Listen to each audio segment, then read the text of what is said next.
The Ethiopian Bible. Many hold the belief that the Catholic Church is the oldest organized Christian institution globally. They're wrong. This distinction belongs to the Ethiopian Orthodox Church, also known as Tewahedo, which has been practicing its faith for over 3,500 years. It's quite surprising that a relatively lesser-known country would play such a significant role in Christianity, isn't it? If this isn't impressive enough, this country is also known for preserving some of the world's oldest biblical manuscripts, which are even older than the widely recognized King James Bible. Not only is it the oldest, but it is also the most complete, as it comprises 88 books, including several texts that are absent from other Christian traditions. This collection features writings from both the Old and New Testaments, as well as unique documents not seen elsewhere. Yet this ancient Bible remains largely unrecognized and is not included in the standard canon of Holy Scriptures. As a matter of fact, many followers of the faith are unaware of its existence, highlighting its marginalization and the clear attempts to diminish its significance. This raises an important question. Why? Might these texts contain secrets that, if revealed, could profoundly challenge established church doctrines? Before we immerse ourselves with this provocative hypothesis, let's first uncover the rich history of this ancient manuscript and trace the expansive evolution of Christianity in the region. Our journey begins with the Queen of Sheba, the Ethiopian ruler from the 10th century BC, who traveled to Jerusalem to seek counsel from the famously wise King Solomon. The wise king lived up to his reputation, for he adeptly answered each question of the queen, leaving no doubt of his intellectual prowess and providing insights that surpassed her expectations. Seizing the opportunity to share the profound depths of his faith, he introduced the Queen of Sheba to the worship of Yahweh, captivating her spirit and guiding her towards becoming a devout follower. The queen's journey didn't conclude with her mere return to her homeland. She brought back more than just wisdom. She returned bearing a child named Menelik, a living testament to her encounter with the king. It was then that she laid the foundational stones for Christianity to take root and thrive within her kingdom. While it may sound like a mere myth, in 2012, genetic studies conducted on various Ethiopians provided evidence supporting the historical account of Sheba's journey to Jerusalem. These studies suggested that around 3,000 years ago, during Sheba's reign, there might have been intermingling between Ethiopian people and populations from Egypt, Israel, or Syria, thereby adding credibility to the story. Fast forward to the 4th century AD, Christianity spread swiftly across Ethiopia, largely because the ruling elite embraced the religion and the region became a haven for Christian refugees.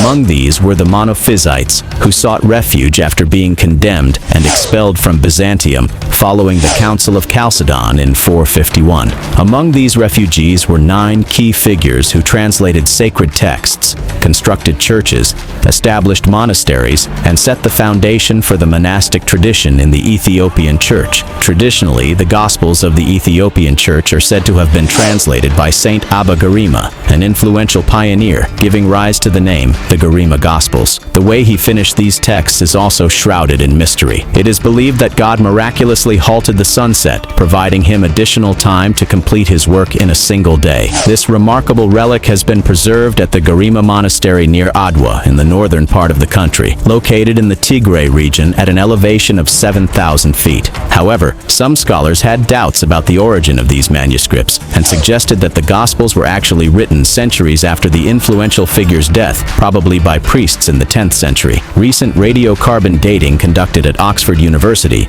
suggests the creation of the texts dates between 330 and 650 AD, intriguingly coinciding with the period when he is believed to have arrived in the country. Therefore, it's possible that the first volume was written by his hand, even if, contrary to oral tradition, He did not complete it in a single day. The manuscript was found accidentally by travelers in the 1950s who photographed it, enabling later detailed studies that affirmed its significant value. Over the years, the Ethiopian Church has cultivated a distinct Christian identity that integrates local customs and traditions. Today, this ancient Bible continues to be a vital part of the liturgical practices and the cultural and religious heritage of the Ethiopian Orthodox Church. Unlike its famous counterparts such as the Hebrew Bible, the Vulgate, or the King James Bible, the Ethiopian Bible is distinctive, with only one copy known to exist. The tale of its survival through numerous adversities adds a layer of mystique, particularly as other early Ethiopian manuscripts were lost during turbulent times. The region faced significant challenges, including a potential overrun by Muslim invaders in the 1530s and being a focal point of resistance against Italian forces in 1896. Additionally, the monastery's main church was destroyed by fire around 1930. The preservation of the manuscripts may owe much to their concealment, potentially hidden for centuries or even over a millennium. It's conceivable that their hiding place was forgotten and only rediscovered by chance in more recent times. The theory gained further credibility when, in 1520, Portuguese chaplain Francisco Alvarez visited the monastery and recorded the existence of a cave, now either lost or destroyed, believed to have been the dwelling place of Abba Garima.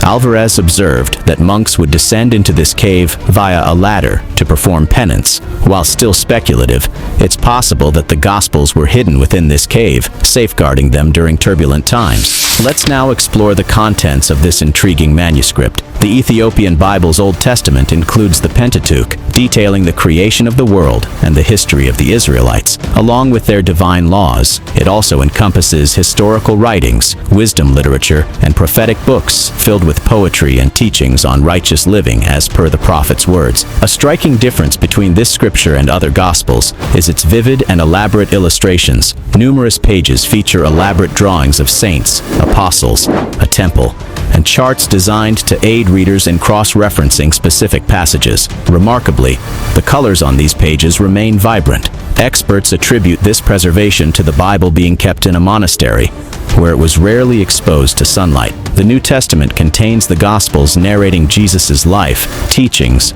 miracles, death, and resurrection, the Acts of the Apostles depicting the early Christian church's evolution, epistles offering teachings and guidance to early Christian communities, and the Revelation of John, which envisions the end times and God's final victory. The Ethiopian Orthodox Church regards Jesus as the incarnate Word of God, the second person of the Holy Trinity, and humanity's Savior, placing a strong emphasis on his divinity over his humanity. Now, let's get back to our main question on why this book has been omitted from the Holy Bible. One primary reason is that it includes books considered pseudepigrapha, texts allegedly authored by legendary figures but generally deemed non-canonical by most Christian traditions. These books were excluded because they were believed to lack divine inspiration and were thought to have been written with dubious intentions. The Catholic Church decided to exclude certain books from the Holy Scripture during early Christian leadership conventions at the Council of Nicaea in 325 AD and the First Council of Constantinople in 381 AD. The leaders aimed to compile a New Testament from texts believed to be authored by Jesus' followers or contemporaries, aligning with the pre-existing scriptural framework. During the reign of King James I, despite the long-standing predominance of the Vulgate, primarily translated by Jerome, the king tasked 47 scholars with reviewing all available translations. Their collective work culminated in the King James Version of the Bible, finalized in 1611, which sought to standardize religious texts and reinforce the authority of the monarchy. With the advancements in printing technology, the King James Bible quickly became one of the most widely accessible versions. This version, like St. Jerome's original Vulgate, excluded certain books that are retained in the Ethiopian Bible, which encompasses all original scriptures. The Ethiopian Bible, on the other hand, includes the first Book of Enoch, the Wisdom of Sirach, Jubilees, 3 books by Mabes, the Epistle to Clement, 4 books of Codex, and more. These texts were part of the ancient scriptures, as the Ethiopian Orthodox Church regarded them as important and rich in valuable information. For instance,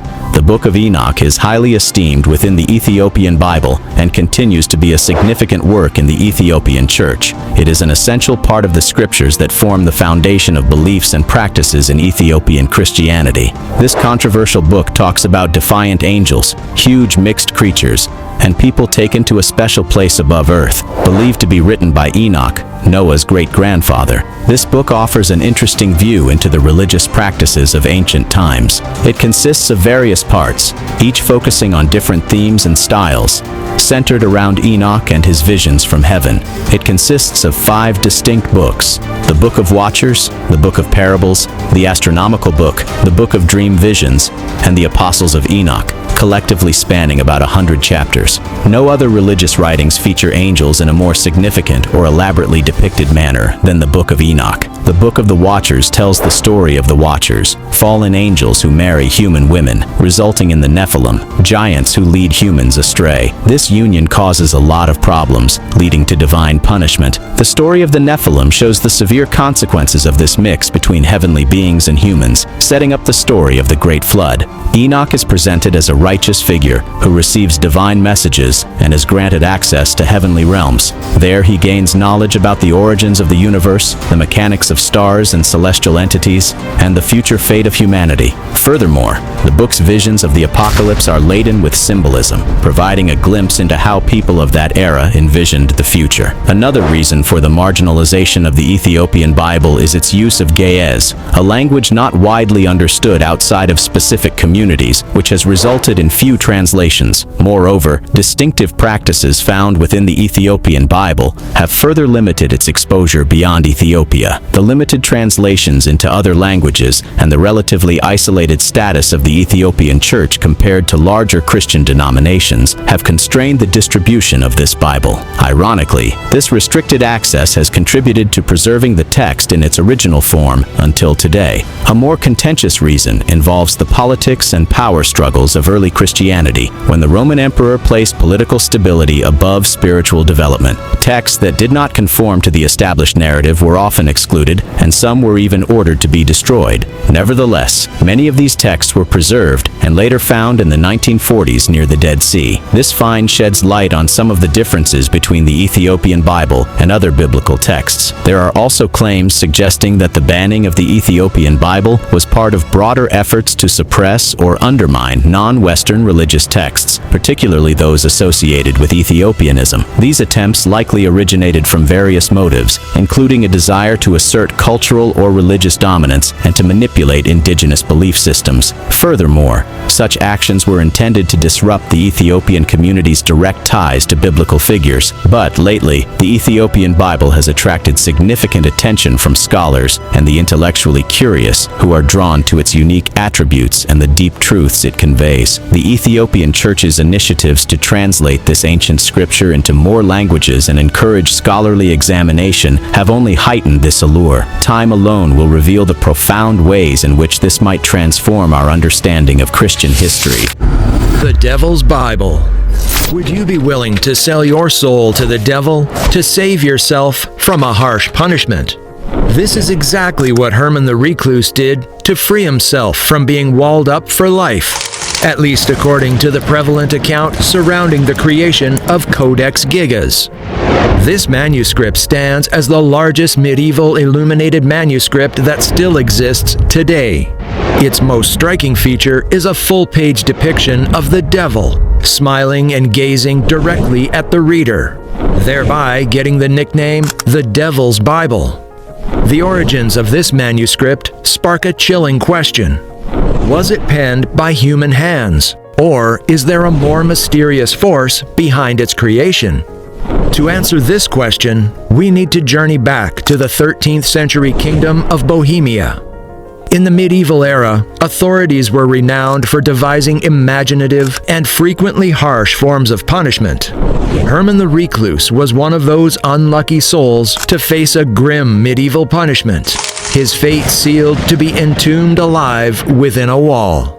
Although the exact nature of his offense that led to this severe penalty remains unclear. Standing before a council of senior monks, Herman was desperate to avoid this grim fate.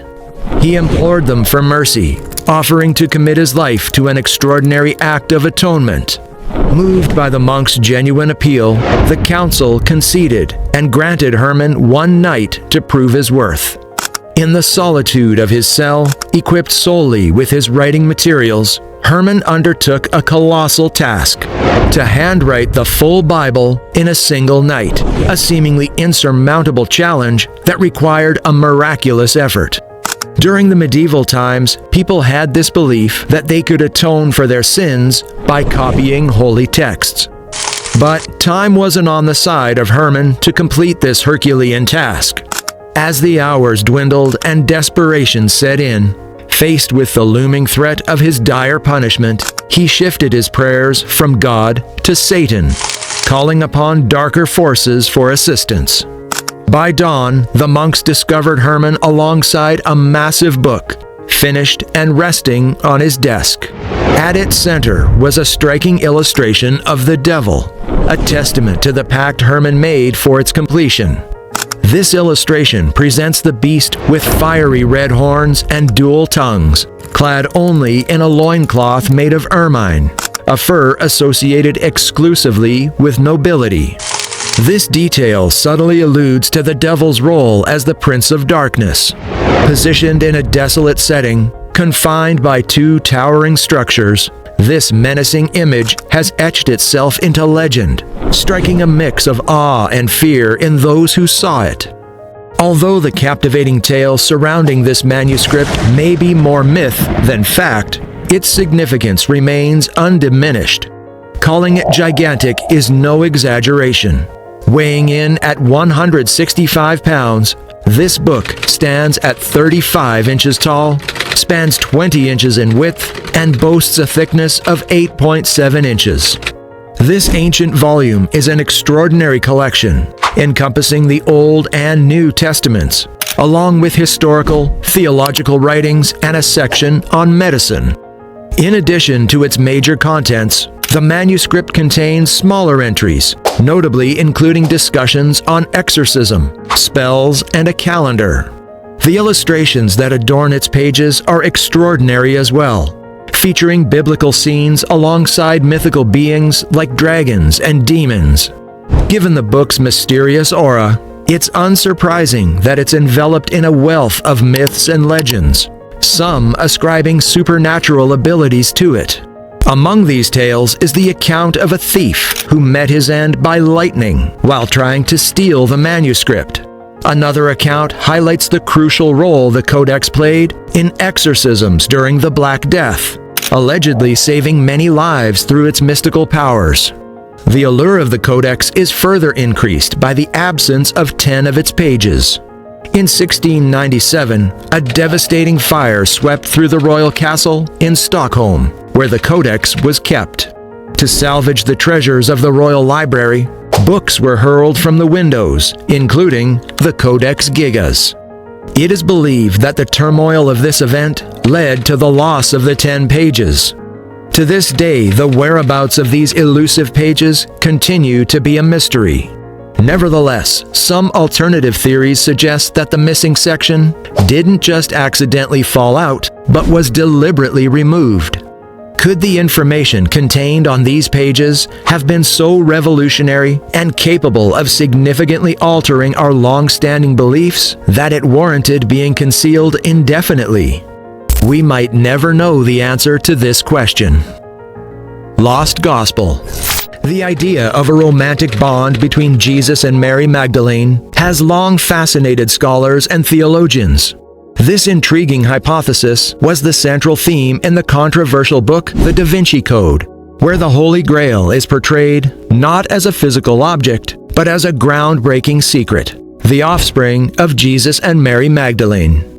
Interestingly, a manuscript dating back 1,500 years, housed in the British Library, could potentially offer the first tangible evidence supporting this theory. And it might even redefine conventional beliefs about Jesus Christ's life. Known as the Lost Gospel, this document daringly claims that Jesus fathered 2 children and suggests that the true Virgin Mary was his spouse rather than his mother. Although the significance of this biblical figure has often been understated by mainstream scholars, this gospel portrays her as a much more pivotal character. Mary Magdalene is depicted as a key witness to numerous pivotal moments in Jesus' life. A considerable portion of Jesus' life story remains unknown, covering the period from his infancy at 8 days old up to his early 30s. However, there's a notable exception found in the Gospel of Luke, which details an incident when Jesus, at 12, accompanied his parents to Jerusalem for the Passover festival. Information about Jesus' formative years, such as his family life, education, and early relationships, is notably absent, leaving a gap in our understanding of his youth and young adulthood. Yet, the Lost Gospel sheds light on these aspects, depicting him as engaged, married, and a father, thereby providing a fuller account of his personal life. Linen Book of Zagreb. The Museum of Zagreb, in Croatia's acquisition of an Egyptian mummy in 1868, turned out to be more significant than anticipated. The mummy, that of an average woman without any royal or priestly ties, was enveloped in linen strips, inscribed with writing. The true intrigue lay in the material used to wrap her. Linen strips covered in mysterious writings.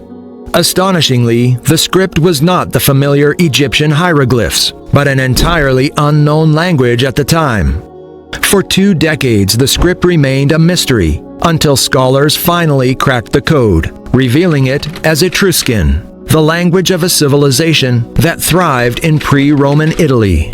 This revelation was astounding. While ancient texts often mentioned Etruscan linen books, none had ever been found. Even today, this language isn't fully understood, as very little of it has survived. The linen wrapping the mummy wasn't just the first intact Etruscan linen text ever discovered. It was also the most extensive Etruscan manuscript ever unearthed, making the find nothing short of revolutionary. As it turns out, the person who wrapped the mummy had employed pieces from an Etruscan linen book, torn into strips for this purpose centuries ago. Interestingly, the mummy was also wrapped in papyrus from the Egyptian Book of the Dead, hinting at a blend of cultural practices. By employing cutting-edge infrared photography, researchers were able to reveal the writings on the linen, uncovering a detailed ritual calendar. This calendar provided instructions for the annual observance of religious rites, indicating the appropriate times for honoring specific gods and the types of rituals to be conducted, such as offerings or sacrifices. The reference to January as the beginning of the ritual year strongly suggests that the text dates back to the period between 200 and 150 BC. Describing the discovery as monumental is no exaggeration. It offered a rare insight into a civilization on the verge of being eclipsed by the expansive forces of Roman conquest. Gospel of Judas. We're well acquainted with the traditional account of Judas Iscariot as the disciple who betrayed Jesus to the Sanhedrin in the Garden of Gethsemane. In exchange for 30 pieces of silver, he revealed Jesus' identity to the guards through a kiss. But what if there exists a different version of this story? One that challenges the narrative we've always known. Discovered in a desert cave near Elmina, Egypt, the 2nd century papyrus, known as the Gospel of Judas, provides a challenging alternative to this well-known story. It suggests that Jesus himself requested Judas to betray him, not as an act of treachery, but as a fulfillment of a divine scheme designed to achieve his ultimate purpose and ascension to heaven. In this narrative, Judas is depicted not as the infamous betrayer, but as Jesus' most trusted ally. In the key passage, Jesus tells him, "You will exceed all for them, for you will sacrifice the man that clothes me." He is entrusted with sacred knowledge that remains hidden from the other apostles, including profound insights into human origins, the realm of celestial beings, and the structure of the universe. Another shocking insight from the book is that Judas did not end his life by his own actions. Rather, it was the other disciples who were responsible for his demise. Shocked by his betrayal, they threw stones at him, casting Judas in the unforeseen role as the first Christian martyr. These writings directly conflict from the accounts in the Gospels of Matthew, Mark, Luke, and John, leading to their rejection by conventional Christian leadership and exclusion from the biblical texts. It is believed by scholars that followers of these writings concealed copies to ensure their preservation. The Gospel has been labeled as either a forgery or sacrilegious.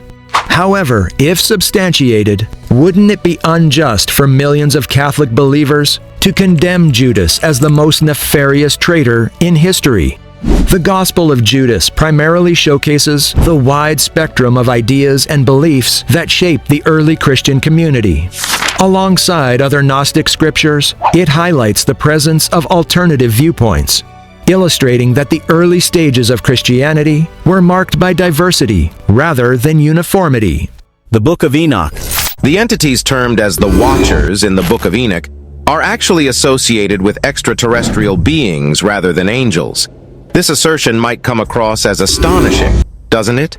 Nevertheless, as we delve more extensively into the provocative text and explore accounts from ancient advanced civilizations, our perspective could potentially shift.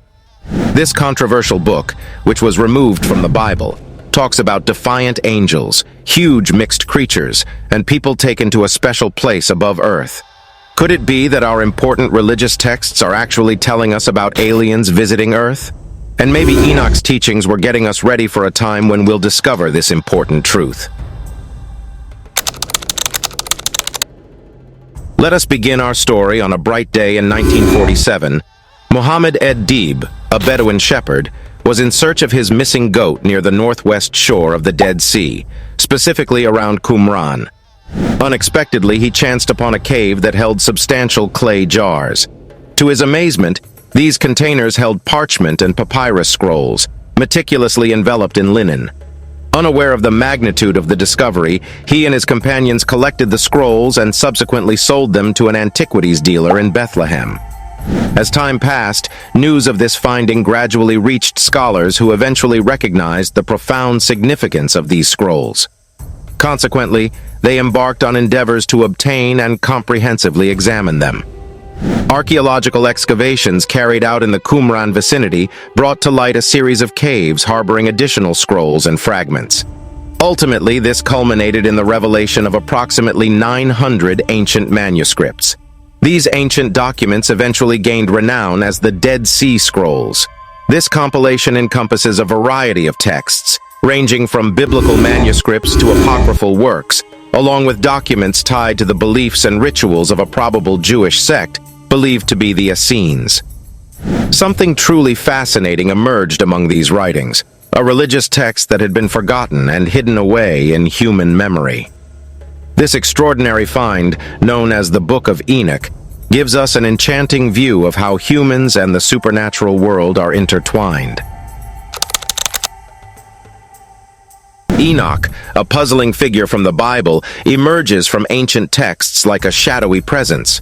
So who exactly is Enoch, and what significance does he hold? Enoch is a biblical character introduced in the Hebrew Bible, specifically within the Book of Genesis.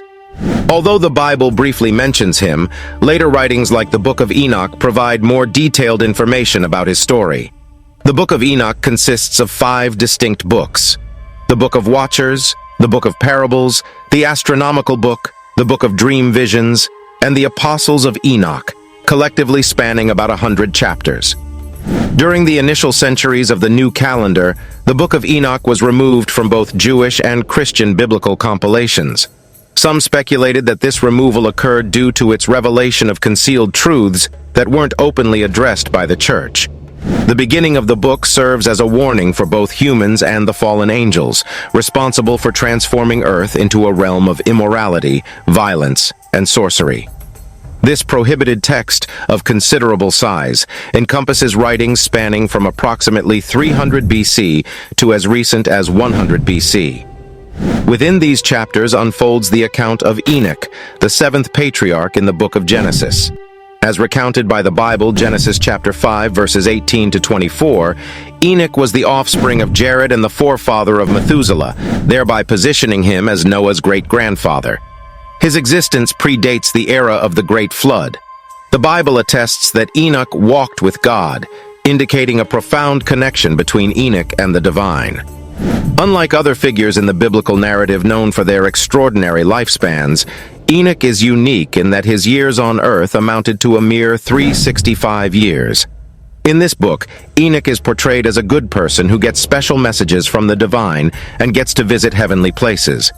These celestial places show him how things were made, how stars and beings work, and where humans are headed in the end. Enoch is attributed in an early legend with imparting expertise in astronomy and cosmography, which encompassed the development of the solar calendar. The knowledge is contained in a work of astronomy commonly known as the Heavenly Luminaries. Within this specific segment, intricate descriptions of celestial motions and their correlation with the calendar are provided. This section unites ancient cosmology, astronomy, and spiritual reflection, emphasizing the cosmos's structured and harmonious arrangement as a representation of supreme wisdom. It also offers directions for the proper acknowledgement of sacred time periods. No other religious writings feature angels in a more significant or elaborately depicted manner than the Book of Enoch. The book outlines two distinct categories of angels: the archangels and the watchers.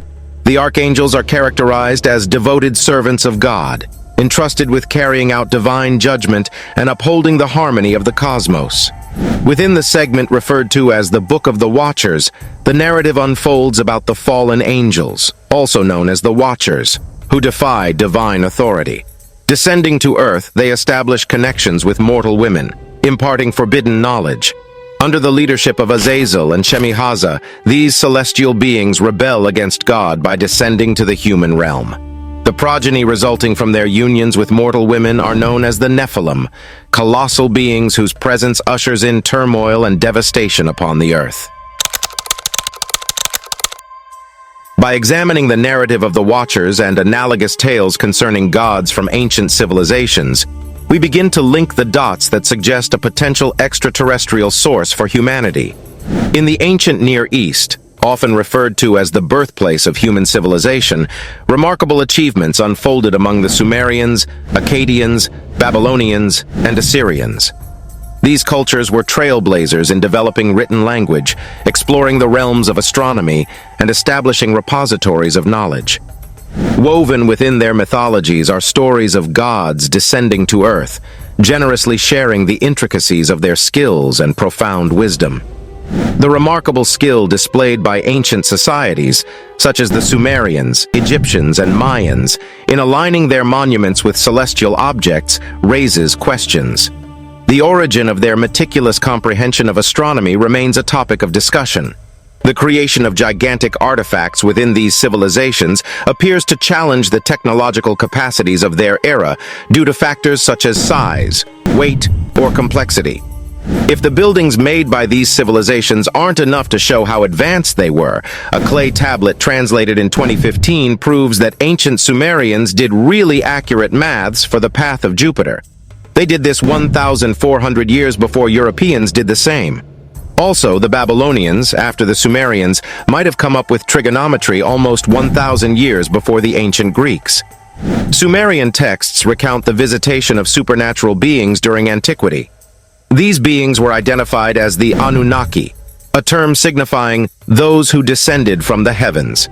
In 1976, a scholar named Zecharia Sitchin penned a book proposing that the Sumerians held a belief about the Anunnaki, who supposedly hailed from a distant planet called Nibiru. Sitchin asserted that Nibiru's elliptical orbit spanned 3,600 years and that it once drew near Earth. The Anunnaki, inhabitants of Nibiru, purportedly initiated contact with our planet some 500,000 years ago. However, their intentions extended beyond mere interaction. They had a keen interest in gold, a precious resource crucial for repairing their own planet's atmosphere. Since the Anunnaki couldn't mine gold on their own, they reportedly engaged in genetic engineering to create primitive humans, tasking them with mining the gold they sought. By the time the Sumerian civilization emerged, the Anunnaki had bestowed upon humanity skills like writing, mathematics, and urban planning. These contributions set the stage for the eventual evolution of life as we presently understand it. The earthly role of the Anunnaki mirrors the activities of the Watchers, as recounted in the Book of Enoch. This intriguing resemblance sparks a question: Could the Watchers and the Anunnaki actually be the same beings? The Sumerian civilization, which emerged approximately 4,500 BC in Mesopotamia, stands as one of the world's earliest advanced societies. Their profound understanding of fields like astronomy, mathematics, and architecture, coupled with the striking likeness between the Anunnaki and the Watchers, implies a possible link between these ancient texts and the potential involvement of extraterrestrial entities in shaping human history. Both the Watchers and the Anunnaki have something important in common. They come from the stars, hinting they might be from outer space. This connection goes beyond regular gods and stories, making us wonder if they could be from another planet or universe. Another fascinating point to compare is how the Anunnaki and the Watchers look. They're often shown as giant human-like figures, with characteristics that set them apart from regular humans. The Anunnaki were said to have glowing faces that shone brightly, while the Watchers were often depicted as ethereal beings emitting light. Both of them are shown with wings coming down from the sky.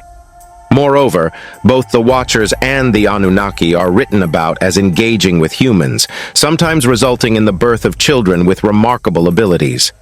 Some suggest that the link between the heavenly and earthly realms could be a clue to genetic changes, raising the idea that these beings could have had a role in shaping human evolution.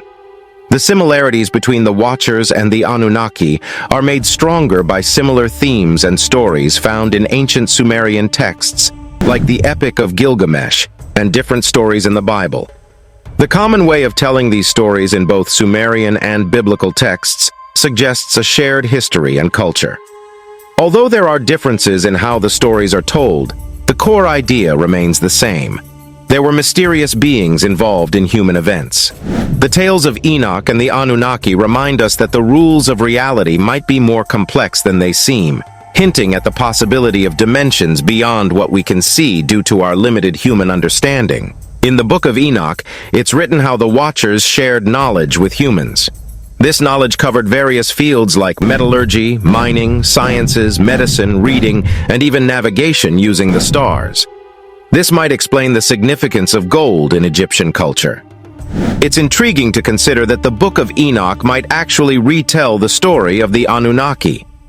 In this context, the Egyptian pyramids could represent a clear example of divine gifts, either from gods or with help from the Watchers or Anunnaki, given to the people of ancient civilizations. The Book of Enoch delves into enigmatic phenomena like lightning and thunder, which some theorize were intended to unveil the secrets behind energy and electricity. This resonates with Nikola Tesla's words, "If you want to find the secrets of the universe, think in terms of energy, frequency, and vibration." This concept potentially aligns with the Anunnaki's conjectured endeavors to convey enigmas to humans through intricate crop circles harboring elaborate mathematical equations, magnetic circuits, and mechanical elements.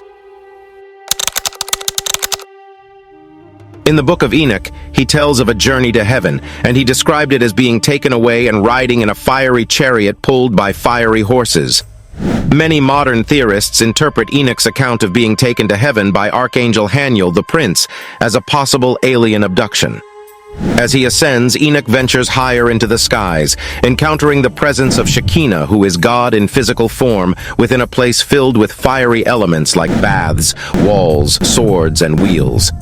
Some speculate that Enoch might have been trying to describe lights, panels, and advanced technology. The Book of Enoch goes on to paint an image of heaven's vastness, an endless expanse filled with worlds, angels, and princes. The description of heaven's sheer enormity in the book is beyond comprehension. The text is intricate, unveiling the countless angels, layers of angelic hierarchy, various angelic classes, and the wisdom they receive. Among the portrayal of great princes, the book identifies 7 heavens and their ruling princes. The highest heaven is named Arabot. The 7th heaven's great prince is Michael, while Gabriel, known as the Prince of the Host, reigns over the 6th heaven, Macon. Additionally, the book outlines numerous thousands of princes governing over various heavens. Notably, 4 great princes, also called Watchers, surpass all other celestial beings combined. The book portrays God as the Holy One who consults with these four watchers before passing judgments in the great law court. From an alien theory perspective, these seven heavens might easily be equated with planets. The great law court could symbolize a justice system within a confederation of planets. It is noteworthy that for generations, the Book of Enoch has held a significant role within Christian and Jewish religious traditions, with numerous religious sects recognizing the book as part of their scripture. Embracing the book as a sacred text, some even propose that the Book of Enoch served as a source of inspiration for the Book of Genesis, owing to their numerous resemblances and interconnected narratives. This leads us to ponder, why is the Book of Enoch absent from the Bible? The response lies within the disparities among the religious traditions that shaped the canon's development, along with the prevailing political and cultural milieu. Furthermore, there are doubts among scholars regarding its authenticity. While it's plausible that Enoch might have authored certain parts, the consensus among most experts is that various segments were altered and supplemented by other writers over time. In fact, there exists a theory suggesting that a section related to astronomy was crafted in the 2nd century AD by a Jewish Christian, who aimed to present his own ideas and conjectures while invoking the authority of Enoch.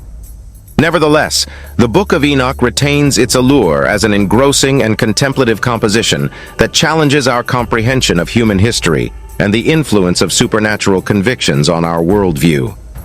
It's quite remarkable that stories about the Watchers, Anunnaki, and the Nephilim giants have become less known. The Sumerians have been disregarded, and writings like the Gospel of Mary and Thomas have been left out of the official Bible. However, these stories profoundly alter how we view history by presenting new or overlooked perspectives on our beginnings. Can we simply dismiss Enoch's account as a myth? Or could it actually hold clues about an ancient connection between humans and advanced extraterrestrial beings? The book remains unfinished, and once the last chapter is penned, we might come to realize that it unfolds not as a tale of angels, but rather as the narrative of our alien ancestors. What are your thoughts about this? I hope you like our story. Until the next one.